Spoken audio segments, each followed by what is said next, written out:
La princesa Catherine acaba de hacer algo que el palacio nunca permite.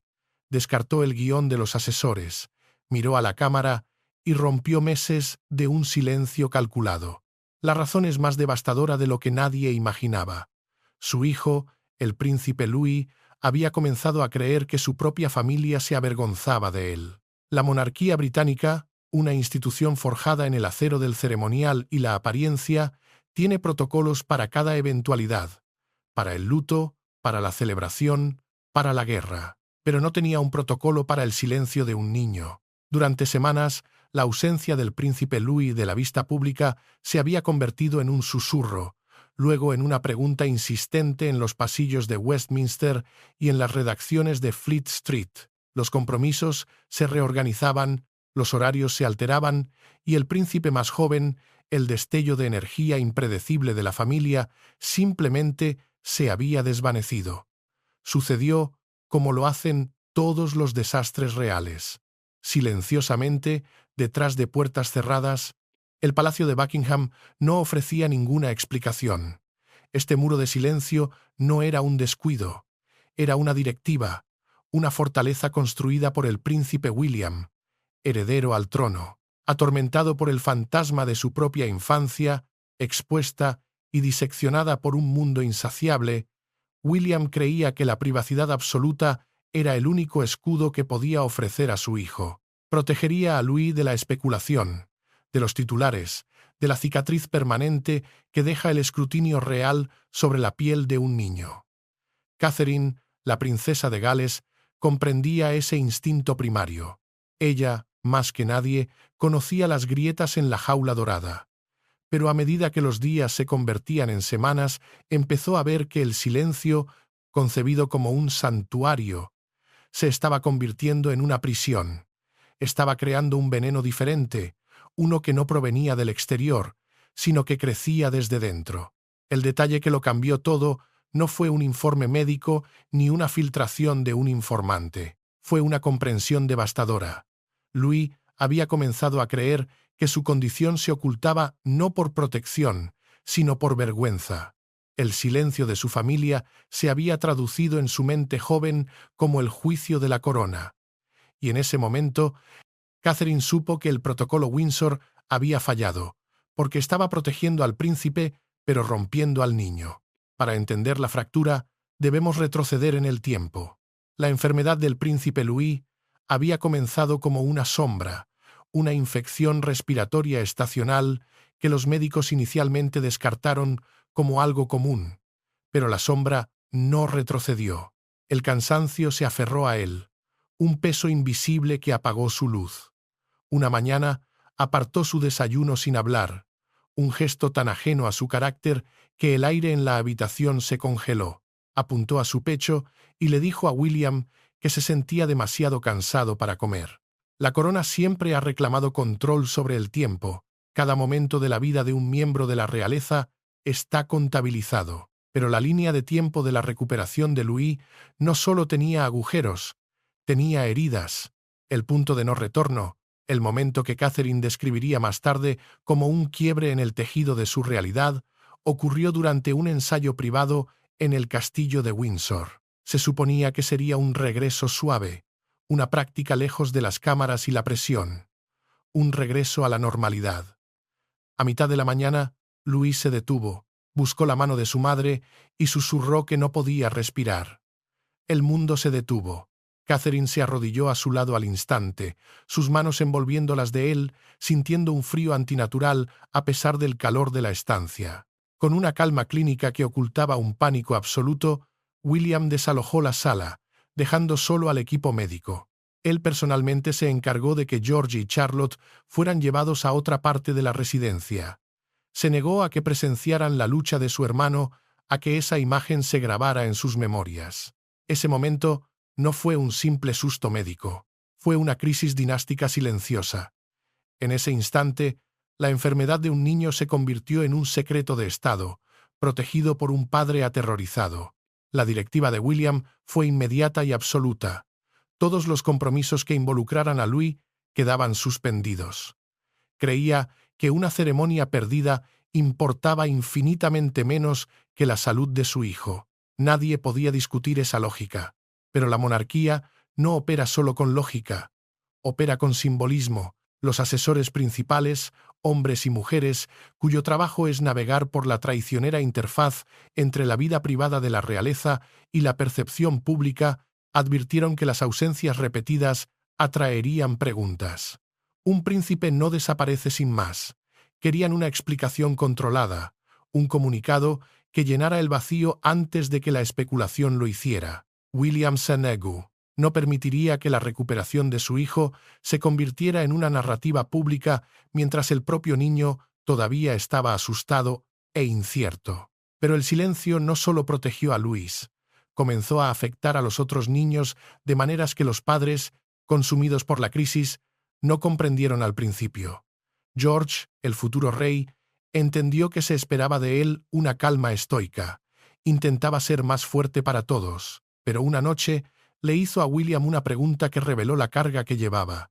Preguntó si un hermano menor podía enfermarse gravemente sin que nadie fuera del palacio lo supiera. No era una pregunta sobre el protocolo, era una pregunta sobre el peligro. Estaba preguntando si el silencio significaba que la situación era tan grave que no se podía nombrar. Charlotte, por su parte, lo percibía todo. Notaba cada puerta cerrada, cada voz baja. Empezó a dejar chistes escritos a mano junto a la cama de Luis, entendiendo instintivamente que la risa, aunque fuera breve, era un ancla a la normalidad. Y cuando escuchó al personal discutir la creciente atención mediática, encontró a Catherine y le preguntó si extraños estaban ahora preocupados por su hermano. Luego preguntó si Luis tendría que responderles a todos. Estas no son preguntas que los niños deban navegar solos. El silencio, diseñado para proteger, estaba enseñando a los herederos al trono que el miedo es algo que se debe ocultar. Catherine llevaba una carga diferente.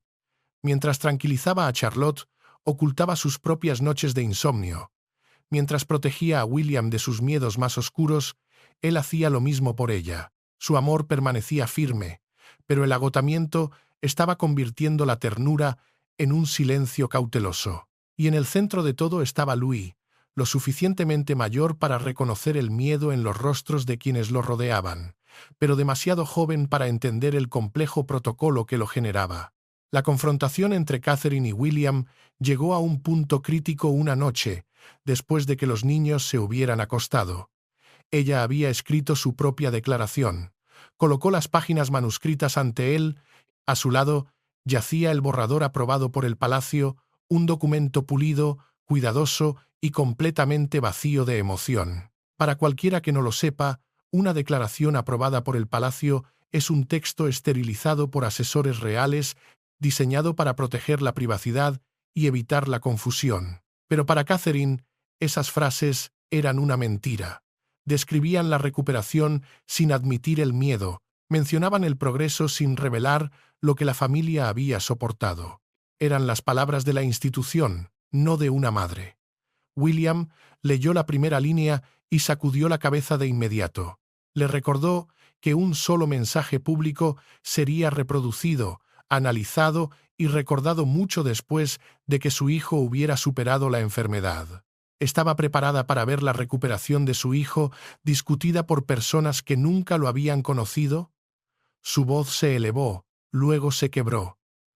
La ira provenía del miedo, y ambos lo sabían. Pero esta vez, Catherine no retrocedió. Le dijo que Louis creía que su condición se ocultaba porque la familia se sentía avergonzada. Empujó el borrador oficial y dijo que ese lenguaje pulido no contenía rastro del niño que casi habían visto perder la confianza en sí mismo.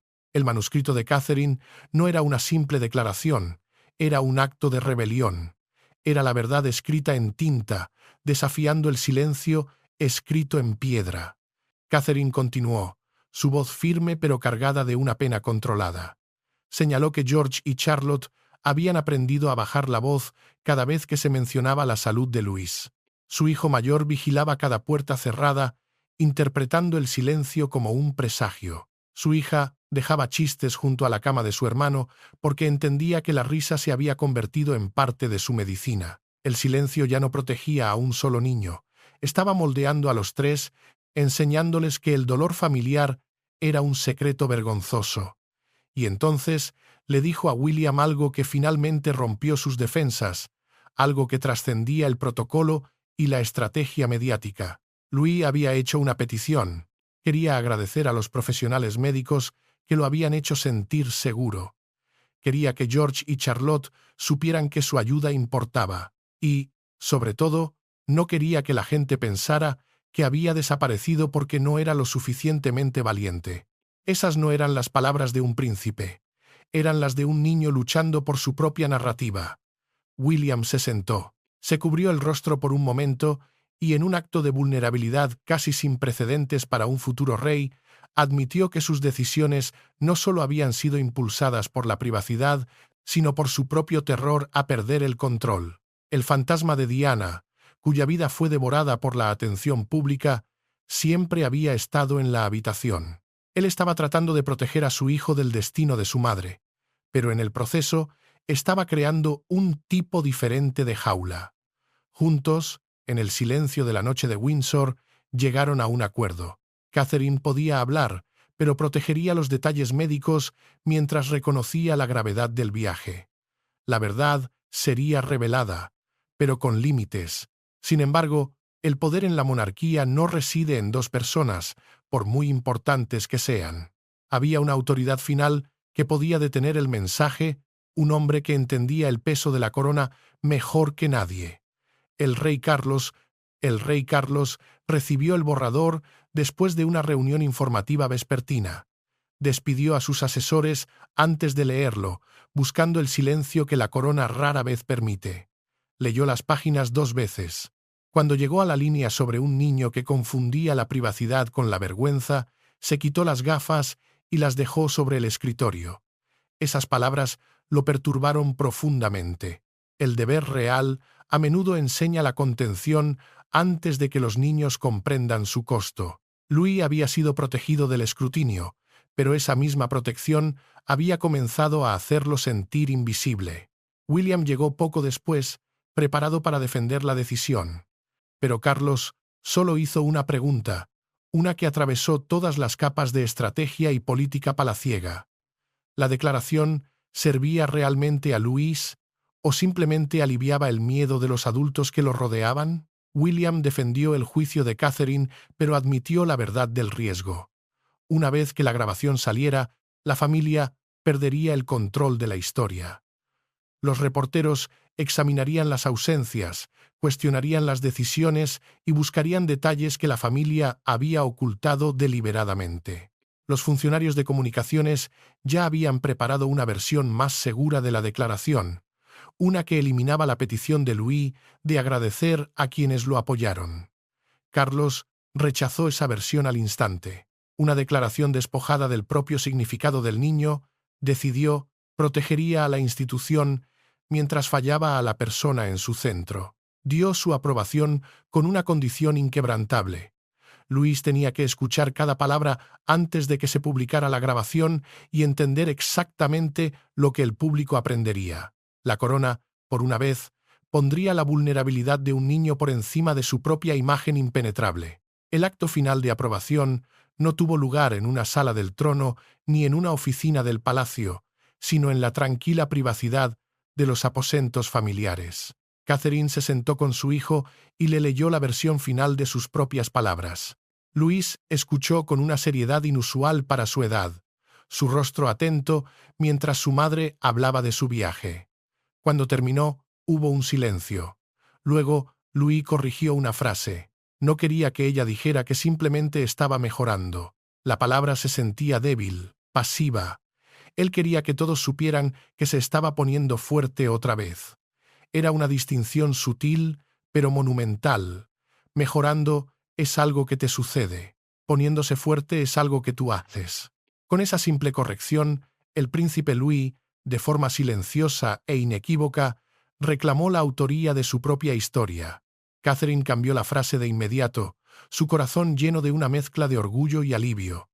El texto revisado fue enviado al rey.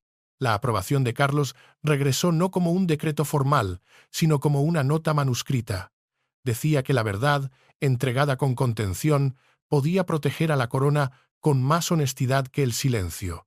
En ese momento se estableció un nuevo precedente. Se había formado un consejo silencioso, no de asesores, sino de un rey, un príncipe heredero, una madre y su hijo, y habían decidido que la fuerza de la monarquía no residía en su capacidad para ocultar sus heridas, sino en su coraje para reconocerlas. La voz de Catherine sería el vehículo, pero las palabras, en su esencia, ahora pertenecían a Luis. La grabación se realizó sin la pompa y circunstancia habitual. No hubo un equipo de transmisión masivo ni un escenario elaborado en el Palacio de Buckingham. Fue solo Catherine, hablando con una calma que desmentía la tormenta emocional de los meses anteriores. Agradeció a quienes habían protegido a Louis y confirmó que su fuerza estaba regresando, usando las palabras exactas que su hijo había elegido. La respuesta fue inmediata y abrumadora. Los teléfonos comenzaron a sonar en el palacio, los titulares explotaron en línea y los mensajes inundaron las redes sociales. Pero el tono de la cobertura cambió rápidamente. Las cadenas de televisión comenzaron a construir líneas de tiempo a partir de las recientes ausencias de Louis, yuxtaponiendo apariciones familiares más antiguas con la nueva declaración de Catherine. Un comentarista detuvo imágenes tomadas antes de la enfermedad y comenzó a examinar la expresión del niño, buscando signos que nadie había visto. William, observando desde una sala privada, tomó el control remoto y apagó el televisor. Dijo con una finalidad helada que la recuperación de su hijo no se convertiría en entretenimiento. El fantasma de su madre estaba de vuelta, y él no iba a permitir que la historia se repitiera. Mientras el palacio se preparaba para el inevitable asalto de los medios, algo más estaba sucediendo fuera de las puertas del castillo, algo que ni William ni los asesores reales podrían haber anticipado. Demostraba que la voz de una madre, hablando con honestidad, era más poderosa que cualquier estrategia de comunicación. Fuera de los muros del castillo de Windsor, comenzó a aparecer un tributo silencioso. Familias, personas anónimas, comenzaron a dejar estrellas de papel azul escritas a mano en las barreras públicas.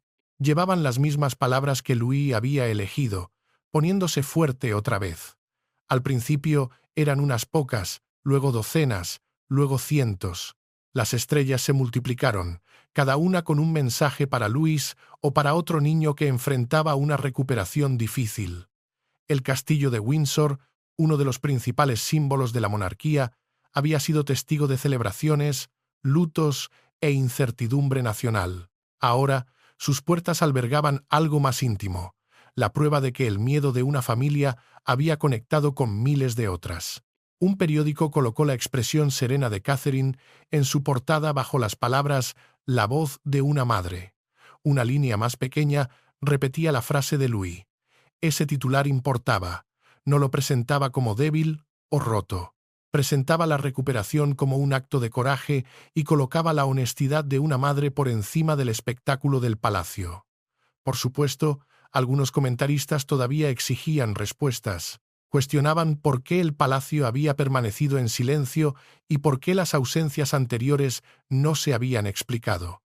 Los funcionarios respondieron con firmeza que la salud de un niño no era propiedad pública cuando una frase de la grabación, el momento en que temimos que la recuperación había cambiado de dirección, desencadenó una intensa especulación. Los asesores recomendaron una segunda aclaración. Catherine se negó. Dijo que explicar cada detalle aterrador violaría la privacidad que habían luchado por preservar. La verdadera victoria no se estaba librando en las salas de prensa, sino en las puertas del castillo, donde el público había elegido la empatía sobre la intriga.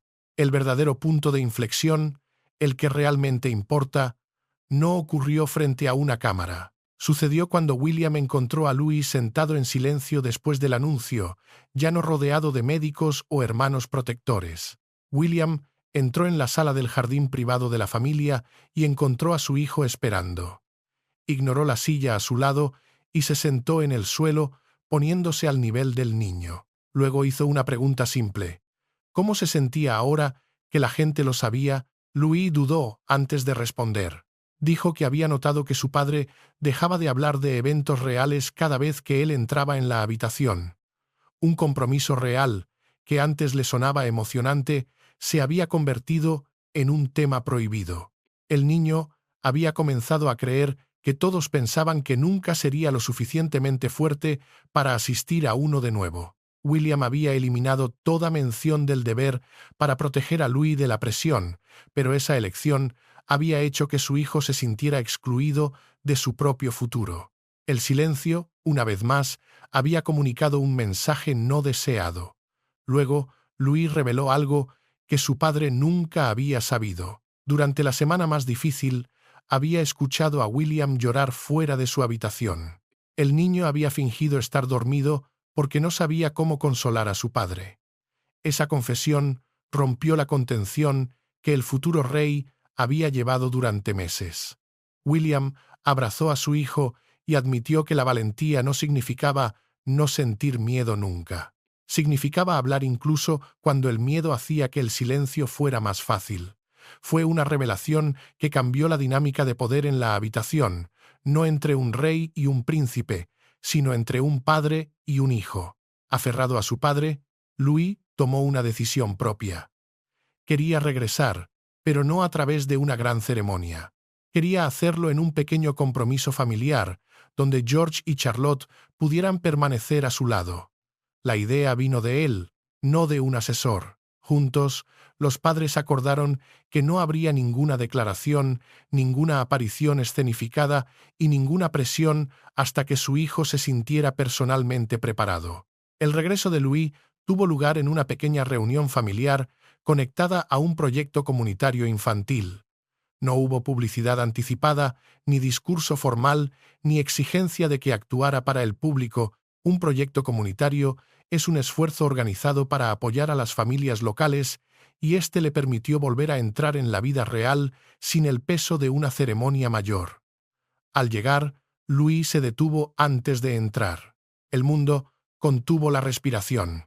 Charlotte tomó una de sus manos. George tomó la otra. Catherine no lo instó a avanzar ni ocultó su vacilación. Simplemente esperó, dándole el poder y el espacio para elegir. Y entonces, su hijo menor eligió el momento él mismo. Los tres niños cruzaron el umbral juntos. William los observó y finalmente entendió la lección que Catherine había estado tratando de enseñarle. La recuperación no significaba reconstruir la imagen que existía antes de la enfermedad. Significaba crear una nueva sensación de seguridad. Él, que una vez creyó que la privacidad se medía por cuanto ocultaba la familia, ahora aceptaba que el silencio podía proteger a un niño físicamente mientras lo dejaba emocionalmente solo. Catherine había aprendido la lección opuesta. La honestidad podía liberar a Louis de la vergüenza, pero no podía convertirse en una excusa para exponer cada detalle médico. Había hablado a través de una declaración grabada personal, porque ese formato le permitía reconocer la verdad mientras preservaba los límites que su hijo todavía necesitaba. Más tarde, durante una conversación familiar privada, el rey Carlos admitió que la monarquía no se había debilitado por la revelación. Creía que había ganado fuerza al enfrentar la adversidad sin convertir el dolor en espectáculo. Sus palabras importaban, porque la corona se ha basado durante mucho tiempo en la contención, pero este momento demostró que la dignidad y la honestidad emocional podían coexistir. Cuando Louis completó la reunión y regresó con sus padres, no preguntó si alguna vez se le permitiría asistir de nuevo. Preguntó cuándo podría volver. Esa pregunta se convirtió en la victoria final. Su recuperación se mantuvo gradual pero estable, y la familia colocó su salud y confianza por delante de las expectativas ceremoniales. El protocolo de la institución finalmente se había doblegado ante las necesidades de la familia. El rígido y antiguo protocolo Windsor había sido reescrito, no con tinta en un decreto, sino con la acción silenciosa de una familia que aprendió a definir la fortaleza de una nueva manera. La historia podría haber terminado ahí, con un regreso exitoso y una familia unida. pero las repercusiones del acto de Catherine continuaron resonando. Recibió una fotografía de las estrellas azules que habían quedado fuera de Windsor y pidió en voz baja que la exhibición se conservara para Louis. William leyó una carta de un padre que también había luchado por explicar la enfermedad a sus hijos y se dio cuenta de que su honestidad había ayudado a familias mucho más allá de los muros del castillo. Louis eligió una estrella para guardarla junto a su cama. Su mensaje era simple. Fuiste valiente incluso cuando estabas descansando. La monarquía respondió con una contención recién descubierta. No hubo campaña de relaciones públicas, ni fotografías de celebración, ni un regreso apresurado a los deberes a tiempo completo. La decisión de Catherine nunca había sido una rebelión por la publicidad. Fue una madre corrigiendo el mensaje creado por el miedo. La familia había pasado meses creyendo que el amor significaba construir muros a su alrededor. Emergieron comprendiendo que la protección también requería escuchar, la honestidad y el coraje de admitir el miedo. El silencio había cumplido su propósito, y luego la compasión exigió que terminara. Cuando Louis caminó entre George y Charlotte sin ser llevado en brazos, ni apurado, ni protegido, el miedo ya no los controlaba. La corona tiene secretos, pero a veces la verdad más poderosa no es la que se oculta, sino la que se comparte. Puedes proteger a un príncipe con silencio, pero solo puedes sanar a un niño con la verdad. Y esa, quizás, es la lección más duradera que el reinado de Carlos heredará. Antes de terminar, si quieren mantenerse al día con las noticias de la familia real a medida que se desarrollan, asegúrense de suscribirse a Intrigas de la Corona para no perderse nunca una historia. Gracias por vernos y nos vemos en el próximo.